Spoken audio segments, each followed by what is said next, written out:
Muy buenas y bienvenidos a otro vídeo tutorial. Hoy os voy a enseñar a cómo montar unos frenos V-Brake y para ello, bueno, lo que vamos a utilizar es el propio freno en sí, unas zapatas, fundas y cable. Y para montarlo vamos a ayudarnos de una multiherramienta para utilizarla bien, un poco de grasa consistente, un cortacables, guantes para no ensuciarnos y si queréis algo de lubricante líquido para la funda y los cables.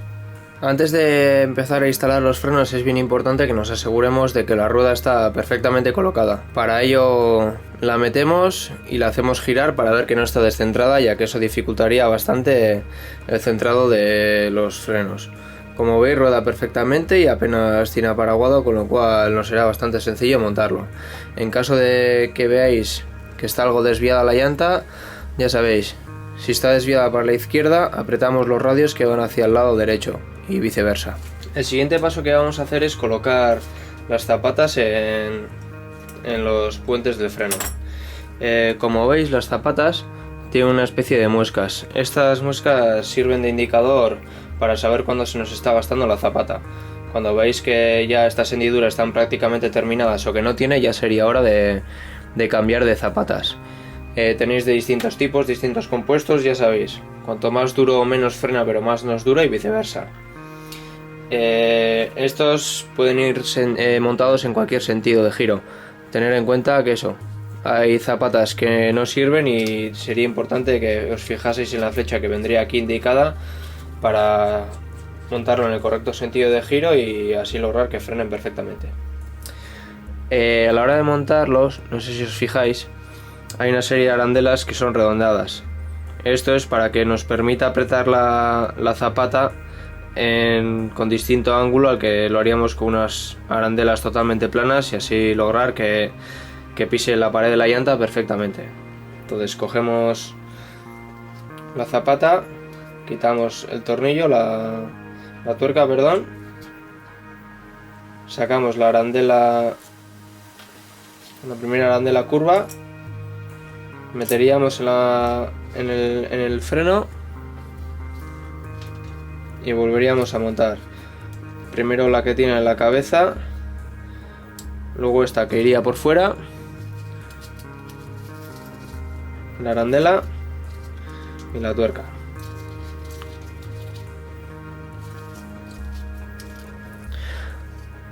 Le vamos a dar un apriete inicial con la mano y ya está. Con el otro freno repetimos, con el otro puente repetimos el mismo proceso.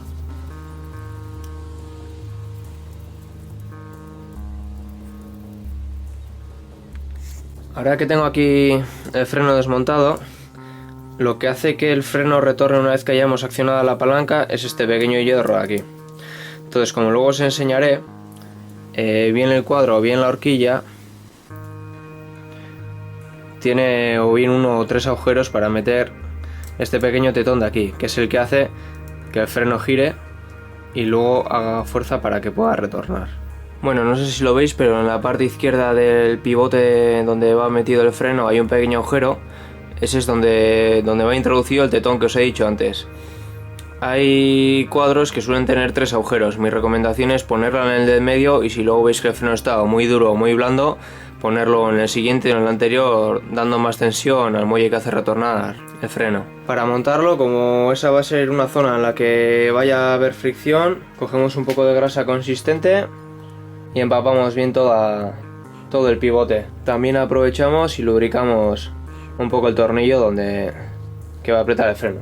Bueno, ya podríamos meter uno de los puentes de freno. Hacemos coincidir lo que es el pivote que os he dicho antes y como veis, a nada que hacemos fuerza ya, el freno retorna perfectamente. Si queréis, para que se os quede y os ayudáis de la propia zapata y ya está.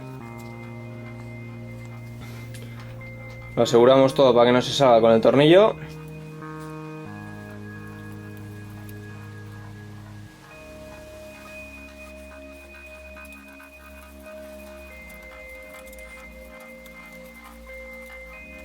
Y en el otro lado repetiríamos el mismo proceso.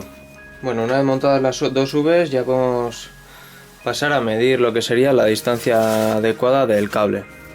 Para ello recordar, tiene que tener una curva lo suficientemente amplia para que el freno funcione correctamente, pero no muy grande, para evitar que se nos enganche en cualquier rama.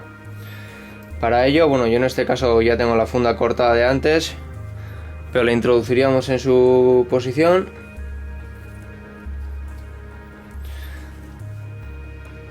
Presentaríamos el codo, el cual hace que el último giro del cable sea el correcto. Y por aquí sobraría el resto del cable, cortaríamos y esa sería la medida adecuada. Con la funda ya cortada podemos meter ya el cable. Si el cable y la funda es nuevo, no es del todo necesario, pues bueno, os recomiendo que lubriquéis cable y funda para que funcione bastante mejor. Antes de ponerlo, sí que es adecuado meter lo más posible esta pieza que hay aquí, ya que con esto logramos que según se nos vayan gastando las zapatas podamos seguir ajustando el freno. Hacemos coincidir el agujero, metemos la cabeza del cable, en la maneta.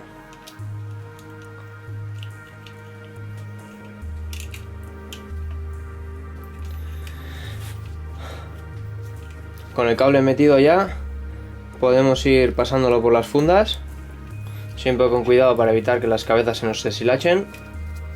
Suele venir bien ir girándolo en el sentido del trenzado del cable, y así seguro que no tendremos problemas.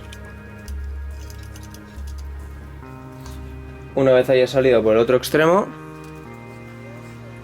meteremos el codo.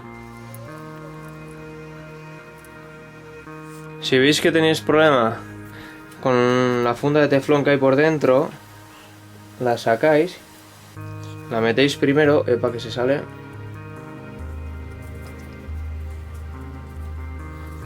y luego ya pasáis el codo tranquilamente.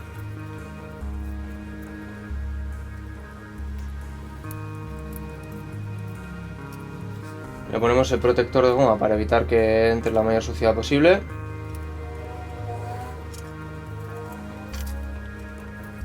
Y le damos un pequeño apriete para que no se nos escape el cable mientras terminamos de ajustar todo el freno. Una vez montado el sistema principal del freno, lo que vamos a asegurarnos es de que la zapata apoya perfectamente en la pared de la llanta. Para que el frenado sea óptimo tiene que hacerlo totalmente paralelo. Para ello lo que vamos a hacer es apretar la maneta del freno, soltar un poco hasta que la zapata tenga holgura y volver a apretar. De este modo, gracias a las arandelas curvadas que tiene, logramos que la zapata apoye totalmente paralela. Si os fijáis en el ruido, indica que lo está haciendo de la manera correcta. También lo notaréis en el tacto, ya que será un tacto más firme en vez de más chicloso. Con la otra zapata repetiríamos el mismo proceso y ya solo nos quedaría volver a tensar un poco el cable para tener el recorrido deseado. Además de lograr que las zapatas pisen la pared de la llanta paralelamente, también es importante que las dos zapatas apoyen en la llanta a la vez. Si os fijáis, el pivote izquierdo apenas se mueve y el derecho es el que hace todo el juego. Esto es debido a que uno de los muelles que os he indicado antes que hace retornar el puente tiene más tensión que el otro. Así que para ajustar eso vamos a utilizar este tornillo que hay aquí. En este caso es una llave de estrella, pero otras veces suele ser una allen bastante pequeñita.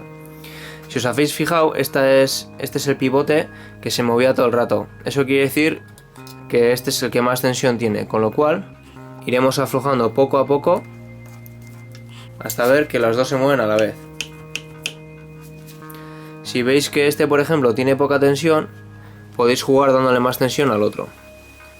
Como veis ahora, los dos puentes se mueven a la vez, lo que indicaría que el freno ya está totalmente ajustado. Por último quedaría darle vueltas a la rueda y ver que ningún lado roza y que frena correctamente. Bueno, esto sería todo. El proceso con el freno trasero es totalmente igual. Y bueno, espero que os sea de utilidad. Disculpad por la calidad de la luz. Y bueno, a disfrutar de vuestros frenos.